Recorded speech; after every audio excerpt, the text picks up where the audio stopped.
আসসালামু আলাইকুম রহমতুল্লাহি ওবারাকাতু। স্বাগতম সকলকে মনন মঞ্জিল একাডেমির পক্ষ থেকে।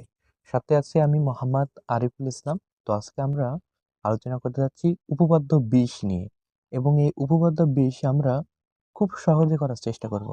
আমাদের উপপাদ্য 20 এবং 23 এই দুইটা উপপাদ্য কিন্তু নবম দশম শ্রেণী বা এসএসসি পরীক্ষার্থীদের জন্য খুবই গুরুত্বপূর্ণ দুইটা উপপাদ্য। এই উপপাদ্য প্রত্যেক পরীক্ষাতে এসে থাকে, সেটা হোক টেস্ট কিংবা অ্যানুয়াল কিংবা হতে পারে সেটা বোর্ড পরীক্ষা। সব পরীক্ষাতেই এই উপপাদ্য 20 কিন্তু খুবই গুরুত্বপূর্ণ, এবং 23 এই দুইটা উপপাদ্য সবসময় এসে থাকে, এবং এই দুইটা বলা যায় যে খুবই জনপ্রিয় দুইটা উপপাদ্য, এবং এর থেকে প্রশ্ন আসবে এমন একটা অবস্থা। তো অবশ্যই খুবই গুরুত্বপূর্ণ। আর আমি ইনশাআল্লাহ আমি চাইবো যে খুব সহজেই আমি এই দুইটা উপপাদ্য করাবো। তো আজকের এই পর্বে আমরা উপপাদ্য 20 নিয়ে আলোচনা করব। তো উপপাদ্য 20 আমরা খুব সহজে করব, একদমই বেসিক থেকে। বলা হচ্ছে যে বৃত্তের একই চাপের উপর দণ্ডায়মান কেন্দ্রস্থ কোণ বৃত্তস্থ কোণের দ্বিগুণ। বলা হচ্ছে বৃত্তের একই চাপের উপর দণ্ডায়মান কেন্দ্রস্থ কোণ বৃত্তস্থ কোণের দ্বিগুণ।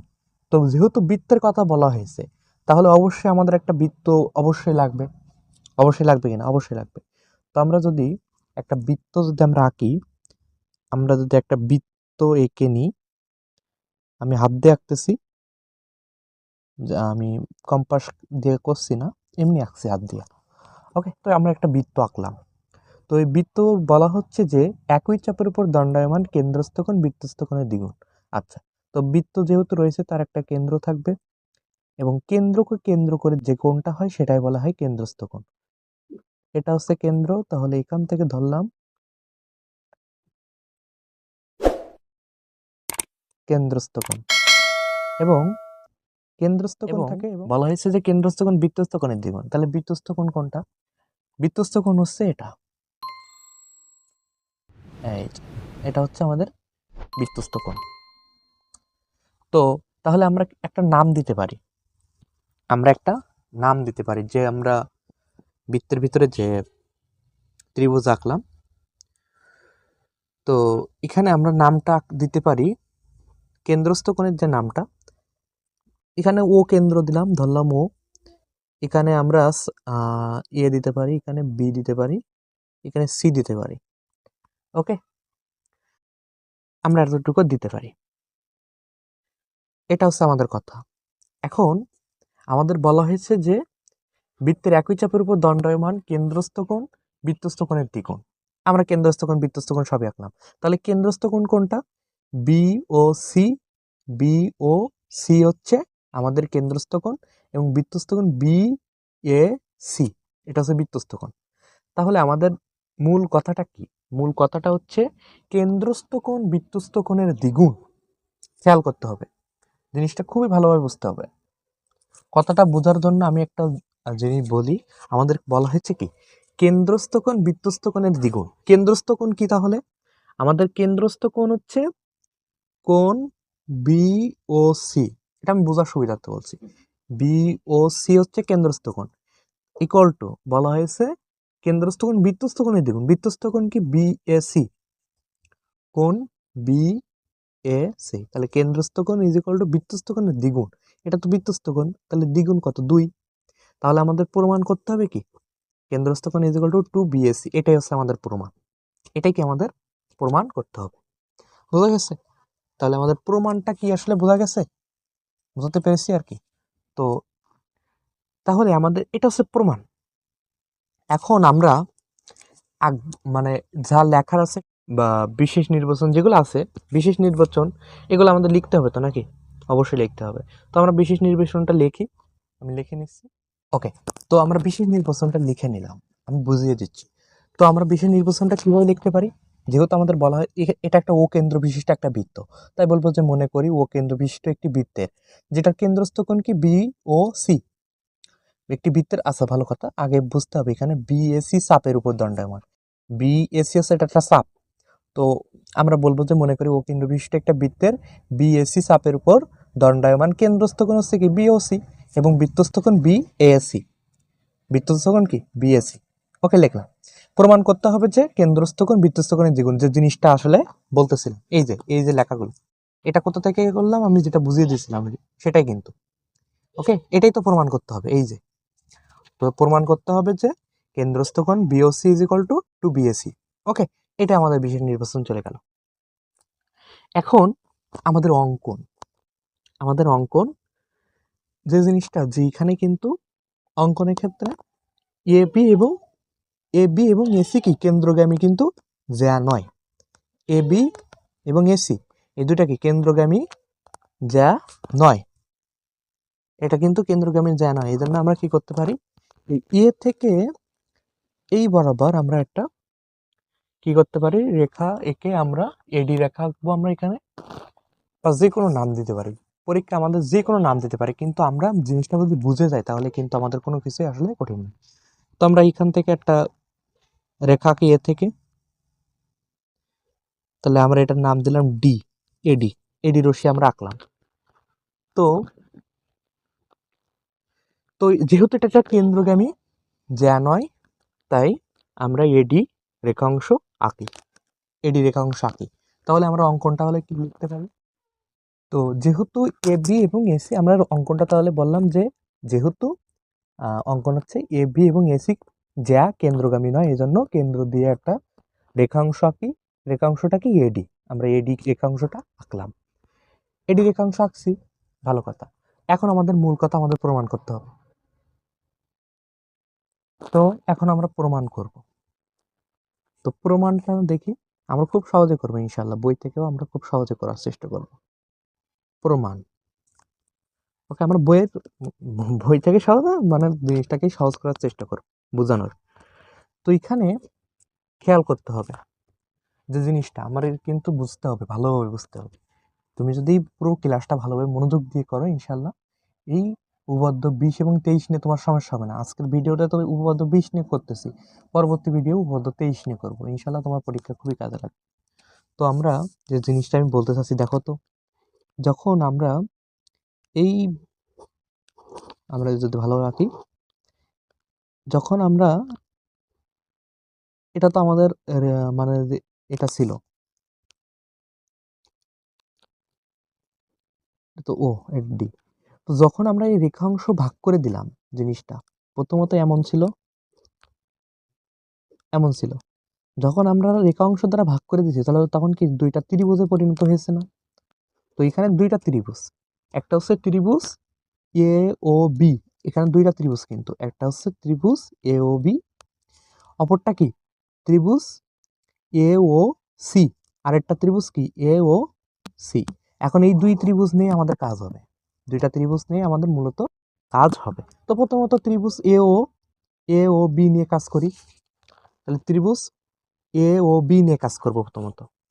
তো আমরা বলি ত্রিভুজ এ ও বি এ, একটা জিনিস খেয়াল করো তো, এখানে এই ও থেকে ও এবং ও এ যতটুকা, ততটুকু আমরা বলতে পারি না ও আর বি, ও বি, ও এ ও বি, তাই এটা বলতেই পারি। তো এখান থেকে এ ও থেকে ও থেকে বিও একই, তাহলে বলতে পারি O A is equal two কি ও বি, যেহেতু বৃত্তের সকল ব্যাসার্ধ সমান, এই কারণে এটা কিন্তু আমরা বলতে পারি O A is equal to O B. তাহলে আমরা এখানে বলতে পারি ত্রিভুজ A O B A O A is equal to O B. কিসের কারণে সেটাও আমরা এখানে লিখে দেব, যে কি বৃত্তের সকল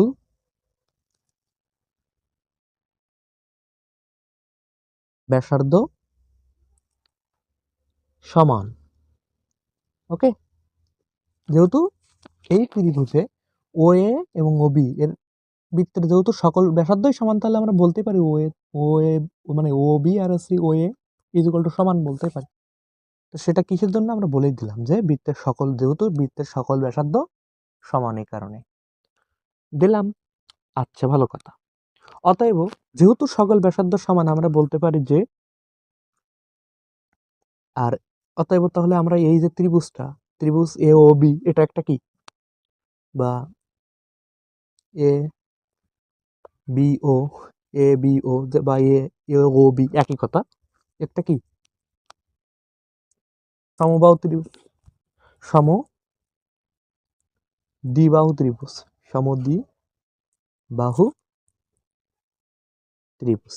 ওকে, সমদ্বিবাহু ত্রিভুজ বলতেই পারি। তাহলে এখানে একটা জিনিস বলতে পারি এবার, যে এখানে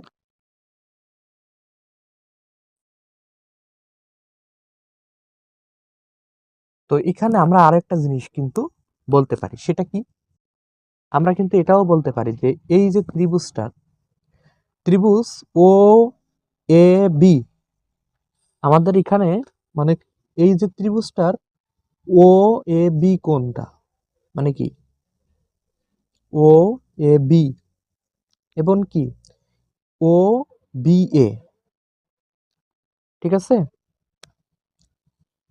ও বি এ, এটা বলতে পারি না যে ত্রিভুজ ও এ বি কোন যত যা, এবং একইভাবে বলতে পারি না ত্রিভুজ মানে দুঃখিত কোন, কোন ও এ বি যা, আমরা এটাও বলতে পারি কোন ও বি এ তা, বলা যায় তাহলে দুইটা সমান। তাহলে আমরা বলতে পারি এখানে কোন ও A B is equal two কোন ও বি এ। আবার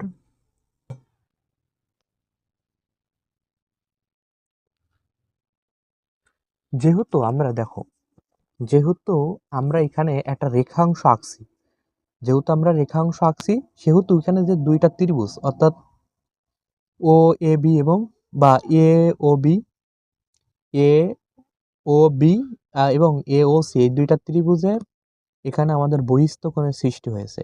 বহিস্থ কোণটা কি, ত্রিভুজ এ ও বি এর, এ ও বি এর বহিস্থ কোণ হচ্ছে বি ও ডি, ভালোভাবে বুঝতে হবে।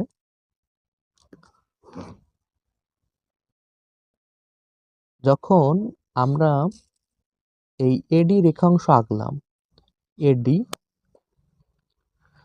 তখন আমাদের এখানে তো ও আছে, তখন এই যে ত্রিভুজ A O B, A O B এর বহিস্থ কোণ হচ্ছে বি ও ডি, তাহলে ত্রিভুজ এ ও বি এর বহিস্থ কোণ কি, বহিস্থ কোণ, বহিস্থ কোণ হচ্ছে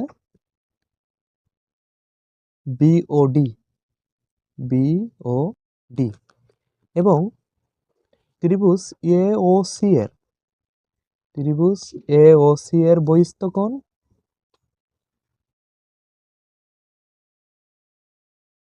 বহিস্থ কোণ,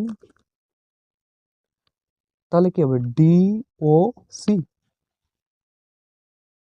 ডি ও সি, এটা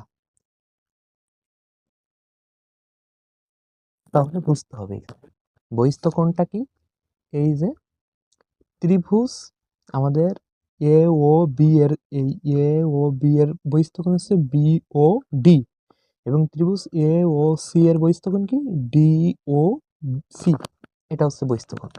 আর বহিস্থ কোণ আমাদের মনে রাখতে হবে, বহিস্থ কোণ হচ্ছে, বহিস্থ কোণ ইজ ইকুয়াল টু বিপরীত দিয়ে অন্তস্থ কোণের সমষ্টি, বিপরীত দিয়ে অন্তস্থ কোণের সমষ্টি,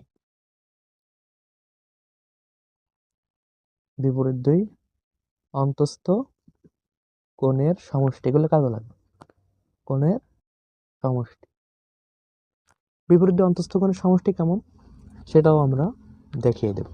বিপরীত দিয়ে অন্তস্থ কোণ অর্থাৎ ত্রিভুজ এ ও বি এর বহিস্থ কোণ B O D is equal to, তাহলে আমরা বলতে পারি বিপরীত দিয়ে অন্তস্থ কোণ কি, ত্রিভুজ মানে কোণ ও এ বি এবং ও বি এ, এটা হচ্ছে এই বি ও ডি বহিস্থ কোণের বিপরীত দিয়ে অন্তস্থ কোণ হচ্ছে কি কোণ ও এ বি এবং কোণ ও বি এ, অর্থাৎ এটা, এই যে বিপরীত দিয়ে অন্তস্থ কোণ এইটাই। তাহলে আমরা এখানে বলতে পারি যে বহিস্থ কোণ, বহিস্থ কোণ যেহেতু এটা এটা হচ্ছে ত্রিভুজ এ ও বি এর ক্ষেত্রে যেহেতু বহিস্থকোণ কি ত্রিভুজ A O B, A O B নিয়েই যেহেতু কাজ করতেছি সেহেতু ত্রিভুজ এ ও বি এর বহিস্থকোণ হচ্ছে কি বি ও ডি। এই যে ত্রিভুজ এ ও বি এর বহিস্থকোণ কি বি ও ডি।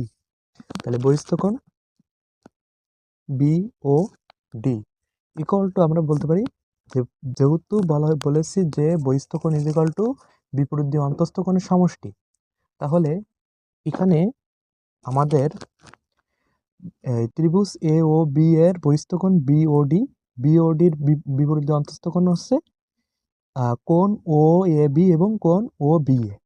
ওকে, এটা হচ্ছে এতটুকুটাই কাজ আমাদের মেইনলি। আর যখন এ ও সি নিয়ে কাজ হবে তখন এই পাশে, তখন বহিস্থকোণ হবে ডিওসি, তখন এই পাশে নিয়ে কাজ হবে। এখন ও পাশে যাবো না, এখন এই পাশ নিয়ে কাজ, যে ত্রিভুজ এ ও বি এর বহিস্থকোণ বিওডি এবং বিওডি এর বিপরীত দিয়ে অন্তস্থ কোণ হচ্ছে কি ও এ বি এবং ও বি এ। তাহলে আমরা বহিস্থকোণ ইজ ইকুয়াল টু তাহলে কি বলতে পারি বিপরীত দিয়ে অন্তস্থ কোণ মানে হচ্ছে কি ত্রিভুজ মানে কোণ ও এ বি প্লাস হচ্ছে কি কোণ ও বি এ বিপরীত দিয়ে অন্তস্থ কোণ। আমরা এখানে এটা কিন্তু লিখে দিতে পারি, এটা লিখে দিতে হবে এখানে যে বহিস্থকোণ ইজ ইকুয়াল টু বিপরীত দিয়ে অন্তস্থ কোণের সমষ্টি, এটা লিখতে হবে। বহিস্থকোণ এটা লিখে দিতে হবে, বহিস্থকোণ ইকুয়াল টু বিপরীত দিয়ে অন্তস্থ কোণের সমষ্টি, বিপরীত দুই, এটা আমার এখানে জায়গা নাই তো আমি এভাবে লিখে দিচ্ছি অন্তস্থ কোণের সমষ্টি, অন্তস্থ অন্তস্থ অন্তস্থ কোণের সমষ্টি। ওকে, এটা আমার লেখা জায়গা নেই এখানে। তাহলে বহিস্থকোণ বিওডি ইকুয়াল টু বিপরীত দিয়ে অন্তস্থ কোণের সমষ্টি। ওকে, এখন আমরা এটা কি বলতে পারি না যে বিওডি ইকুয়াল টু, এখানে আমরা যদি এভাবে ধরে নিই, আমাদের প্রমাণ করার সুবিধার্থে এভাবে আমাদের একটু ধরে নিতে হবে। সেটা কি যে আমাদের কোণ মানে বহিস্থকোণ বিওডি ইকুয়াল টু আমরা এখানে এখানে এই যেটা বিপরীত দিয়ে অন্তস্থ কোণ ও এ বি এবং ও বি এ দুইটারই তো ব্যাস, যেহেতু দুইটাই তো সমান আমরা আগেই জেনেছি, তো আমরা এখানে দুইটা না লিখে আমরা একটা লিখতে পারি। আমরা এভাবেও লিখতে পারি যে সুতরাং যে আমাদের প্রমাণের সুবিধার্থে এটা লিখতেই হবে।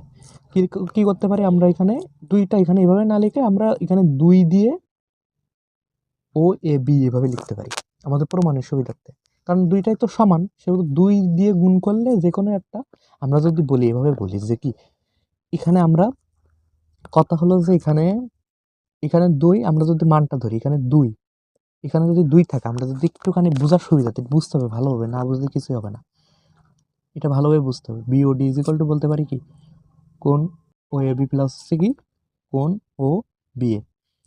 তো আমরা যদি মান যদি দুই ধরি এখানেও মান দুই ধরি মানে কি মানটাও চার, চার না চার, চারই তো হয়। কিন্তু আমরা যদি এভাবে বলি, যদি আমি এভাবে বলি যে বি ও ডি, আমি এটা কিন্তু বোঝার সুবিধার্থে বলতেছি যে কি এ বি গুণ দুই, এখানে গুণ দুই দেওয়া মানে কি এটার মান তো দুই, এটার মান আমরা ধরে নিয়েছি না দুই, তাহলে এর মান যদি দুই হয় তাহলে দুই, দুই গুণ দুই, দুই গুণ দুই কত হয় সেই মান তো চারই হয়।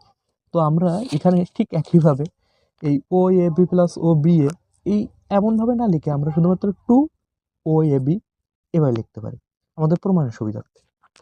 ওকে, তাহলে আমরা এইভাবে লিখতে পারি, সুতরাং এটা আমরা এখানে আমরা 1 নম্বর সমীকরণ হিসেবে ধরতে পারি এটা। ওকে, এটা আমাদের 1 নম্বর সমীকরণ, ঠিক আছে। তো এটা আমাদের গেল ত্রিভুজ এ ও বি এ গেল। এখন আমরা ত্রিভুজ ত্রিভুজ আমাদের এখন কি রয়েছে, এ ও বি চলে গেলেও আমাদের এখনো কিন্তু ত্রিভুজ এ ও সি আছে, ত্রিভুজ এ ও সি এ একইভাবে, এত কিছু লেখা লাগবে না এখনো, একইভাবে ত্রিভুজ এ ও সি এ এখন আমরা এভাবে লিখতে পারি অনুরূপভাবে ত্রিভুজ এ ও সি এ আমরা বলতে পারি এ ত্রিভুজ এওসি এ আমরা অনুরূপভাবে বলতে পারি যে এই যে ত্রিভুজ এওসি এর বহিস্থ কোণ কি ডিওসি, অনুরূপভাবে ত্রিভুজ এওসি এর বহিস্থ কোণ ডিওসি, যেহেতু এওসি এর বহিস্থ কোণ কি ডিওসি ইজিকলটা এখন বলতে পারি আমরা এভাবে বলতে পারি। এখন আমরা বলতে পারি যে ত্রিভুজ এওসি এর একইভাবে ডিওসি যদি হয় তাহলে আমরা একইভাবে এই এমনভাবে যদি করতাম একই অনুরূপভাবে পূর্বের মতোই, তাহলে এখানেও আমি দুইটা এরকম মান পাইতাম। সেটা কি পাইতাম? ও এ ও ও এসি এবং কি ও সি এ, তাহলে আমরা যে কোনো একটা ধরতে পারি, ও এসি ধরতে পারি, আর এখানে 2 বসাই দিলে হয়ে গেল। এই একইভাবে অনুরূপভাবে যেহেতু বলা হয়েছে, এটা 2 নম্বর সমীকরণ করতে পারি। তো এটা আমরা এভাবে কি লিখতে পারি না? অবশ্যই পারি, কিন্তু আমি যদি আরো একটুখানি মানে বোঝার সুবিধার্থে লিখে দিই যে আমরা অনুরূপভাবে আমরা এভাবে যদি না লিখি, অনুরূপভাবে ত্রিভুজ এ ও সি এ বহিস্থ কোণের বিপরীত দিয়ে অন্তস্থ কোণ, বিপরীত দুই অন্তস্থ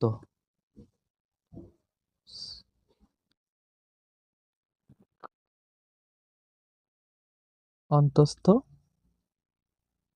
বিপরীত দিয়ে অন্তস্থ কোণ কি? বিপরীত দিয়ে অন্তস্থ কোণ হচ্ছে, এখন বলতে পারি বিপরীত দিয়ে অন্তস্থ কোণ হচ্ছে মানে কি এ ও সি এর বহিস্থ কোণ হচ্ছে কি ডিওসি, তাহলে ডিওসি এর বিপরীত অন্তস্থ কোণ কি ও এসি এবং ও সি এ, মানে আগের মতোই ও এসি ইজ ইকুয়াল টু মানে ও এসি ও ও সি এ। এখন যেহেতু বিপরীত দিয়ে অন্তস্থ কোণ আমরা পেয়ে গেছি, এক্ষেত্রে আমরা বহিস্থ কোণ ইজ ইকুয়াল টু ডিওসি বা ইজ ইকুয়াল টু বলতে পারি যে কি মানে একইভাবে এই যেভাবে ত্রিভুজ এ ও বি এর ক্ষেত্রে যেমন আমরা এইভাবে বানিয়ে নিলাম, এতগুলো লেখা না লিখে আমরা অনুরূপভাবে ত্রিভুজ এ ও সি এটা আমরা সংক্ষেপে করে দিলাম। একদমই সহজ ব্যাপার, এটা যদি বুঝে থাকো এটাও পারো। ঠিক আছে, এটা এমনভাবে ব্যাখ্যা করা যাবে, ত্রিভুজ এ ও সি এও কিন্তু একইভাবে ব্যাখ্যা করা যাবে, কিন্তু আমরা অত ব্যাখ্যা দিব না। তাহলে আমরা বহিস্থ কোণ মানে ত্রিভুজ এ ও সি এর বহিস্থ কোণ D O C is equal to 2 O A C বলতে পারি। কারণ কি বহিস্থ কোণ ইজ ইকুয়াল টু কি বিপরীত দিয়ে অন্তস্থ কোণের সমষ্টি, বিপরীত দিয়ে অন্তস্থ কোণ কি আমাদের কিন্তু একইভাবে এরকম ভাবে হতো। আমরা যদি এভাবেও না লিখি তাহলে তাহলে আমরা এভাবেও লিখতে পারতাম যে কি বহিস্থ কোণ, অতএব বহিস্থ কোণ DOC is equal to OAC plus O C A. ঠিক আছে, সুতরাং আমরা এভাবে লিখতে পারি, সুতরাং ডিওসি ইজ ইকুয়াল টু আমরা একইভাবে আগের মতোই করতে পারি যে 2 দিয়ে ওসি এভাবে লিখতে পারি। পারি কি না? অবশ্যই পারি। তাহলে এটা কিন্তু আমরা 2 নম্বর সমীকরণ এখন বলতেই পারি। এটা বোঝার সুবিধার্থে আমি খুব ভালোভাবে ক্লিয়ার করে দিচ্ছি যাতে বুঝতে অসুবিধা না হয়। এখন আমরা প্রমাণ করব। 2টা সমীকরণ আমাদের গঠন হয়ে গেল, এখন আমরা 2টা সমীকরণকে যোগ করব। তাহলে আমরা বলতে পারি আমরা এখন কি করতে পারি, এখন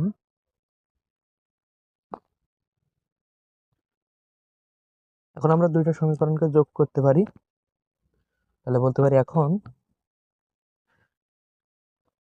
1 ও 2 নং সমীকরণ যোগ করে পাই,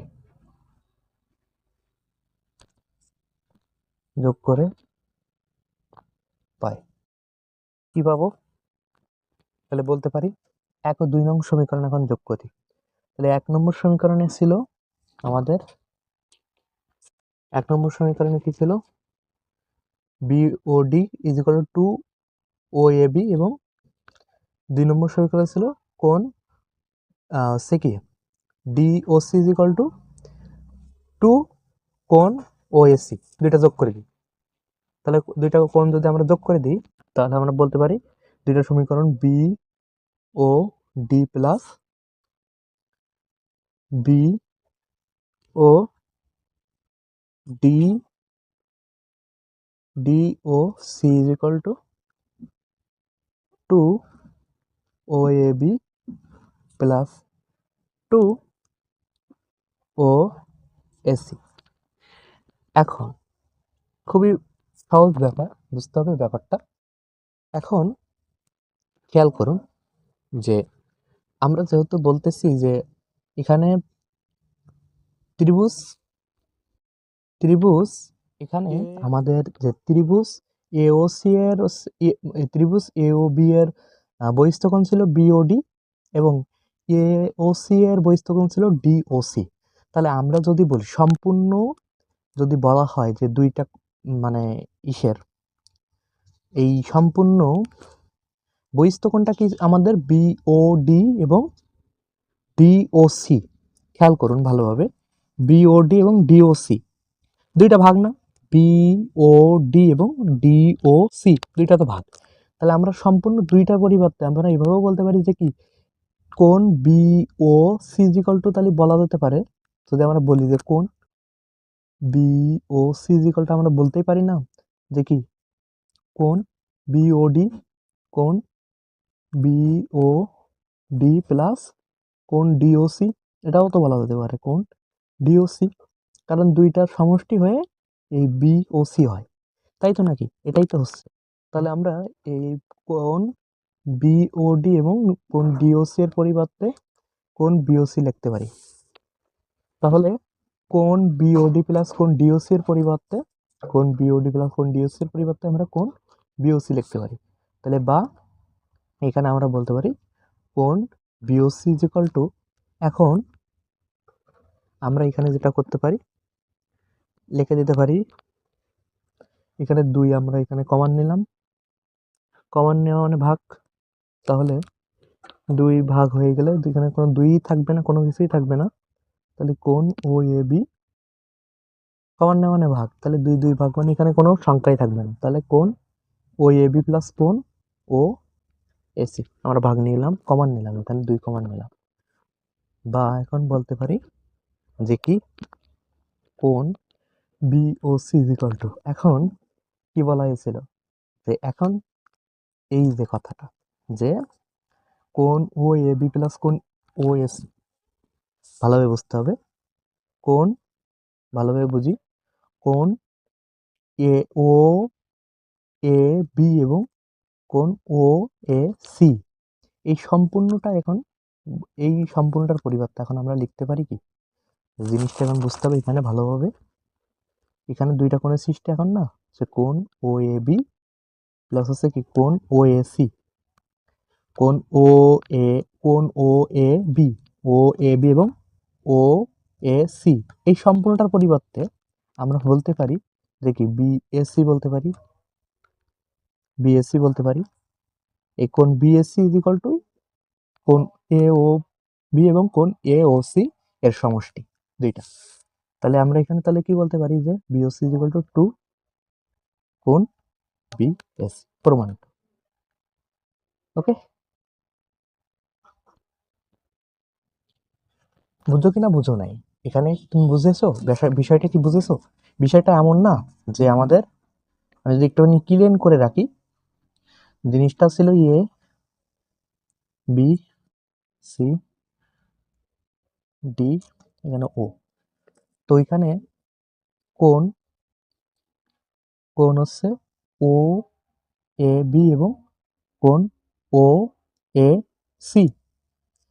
তাহলে কোণ ও এ বি এবং কোণ ও এ সি, এইটা না লিখে আমরা শুধু লিখতেছি যে কোণ কি ও এ, কোণ ও এ বি এবং কোণ ও এ সি, তাহলে সম্পূর্ণ হয়ে যাচ্ছে না যে ও এ বি এবং ও এ সি। তাহলে ও এ বি এবং এ সি সম্পূর্ণ এভাবে না লিখে আমরা এই দুইটা যোগফল ইজিকলটা আমরা তাহলে বলতে পারি সম্পূর্ণ বিএসসি, সম্পূর্ণই তো হয়ে যাচ্ছে ও A B, O A B এবং ও এ সি সম্পূর্ণ হয়ে যাচ্ছে, তাহলে আমরা বলতে পারি এটা কি সম্পূর্ণ, এটাই তো, তাহলে বিএসসি বলতেই পারি, সেটাই কিন্তু লিখছি। ওকে, তো আমাদের এই প্রশ্নটা আবার একটুখানি ঘুরিয়ে আসতে পারে, অনেক সময় বলতে পারে যে কি প্রশ্নটা এমন হতে পারে যে বৃত্তস্থ কোণ কেন্দ্রস্থ কোণের অর্ধেক। তখন যদি বলে, যদি প্রশ্ন হয়, যদি আমাদের এই প্রশ্নটাই কিন্তু আবার ঘুরিয়ে দেয়, প্রশ্ন ঘুরিয়ে মানে একই প্রশ্ন কিন্তু ঘুরিয়ে দেয়, যে বলতে পারে যে বৃত্তস্থ কোণ কেন্দ্রস্থ কোণে অর্ধেক, তখন একটা লাইন একটুখানি বেশি লিখতে হয়। তখন এই লাইনের পরে আরো একটা লাইন লিখতে হয়। তখন লিখতে হয় কি, তখন আমরা এইভাবে ঘুরিয়ে আনতে হয়, বা BSc is equal to half BOC, এভাবে লিখে দিলে দিয়ে প্রমাণিত। লেখা টেখা সবই সমান ঠিক থাকবে, শুধুমাত্র একটা লাইন যোগ করতে হয়। ওকে, এটাই। তখন এখানে আর প্রমাণিত লেখা লাগে না, তখন এই লাইনের পরে এই লাইনে আনতে হয়। এবং এই প্রমাণ করতে হবে যে, এখানে প্রমাণ করতে হবে যে, তখন এই লেখাটা একটু পরিবর্তন করতে হয়। তখন হচ্ছে কি, প্রমাণ করতে হবে যে কি, BAC is equal to half BOC. তখন এই কেন্দ্র এখানে তখন প্রমাণ করতে হয় যে, এই যে তখন এই এতটুকু লিখতে হয় যে প্রমাণ করতে হবে যে হাফ, মানে মানে কি, বৃত্তস্থ কোণ BAC is equal to half BOC, মানে বৃত্তস্থ কোণ কেন্দ্রস্থ কোণে অর্ধেক। এটাই প্রমাণিত। এভাবে লিখতে হয়। তখন শুধুমাত্র এই লেখাটা কিন্তু পরিবর্তন হয়ে যাবে, কারণ তখন আমার পুরো প্রশ্ন এটাই সেন্স। যদি বলা হয় যে কি, বৃত্তস্থ কোণ কেন্দ্রস্থ কোণে অর্ধেক, তখন আমাদের এখানে এই যে এখানে পরিবর্তন হয়ে যাবে। তখন লিখতে হবে যে, যে প্রমাণ করতে হবে যে, মানে কি, বৃত্তস্থ কোণ BSc is equal to half BOC, এটাই তো প্রমাণ করতে হবে তখন। ঠিক আছে, এটাই তো প্রমাণ করতে হবে, এটাই পরিবর্তন করে দিতে হবে, এটা ছাড়াই কিছু নেই। ওকে, তো যেভাবে প্রশ্ন দেয়, আমি যেভাবে শেখালাম, যেভাবে বুঝিয়ে দিলাম, এইভাবে যদি করো, তাহলে আর কোনো কিছুই লাগবে না ইনশাআল্লাহ, উপপাদ্য 20 থেকে। তো আগামী ভিডিওতে আমরা উপপাদ্য 23 নিয়ে আলোচনা করব। আশা করি ভিডিওটা সবার ভালো লেগেছে। যদি ভালো লাগে অবশ্যই চ্যানেলটি সাবস্ক্রাইব করবে। সকলের জন্য শুভকামনা রইল। আসসালামু আলাইকুম।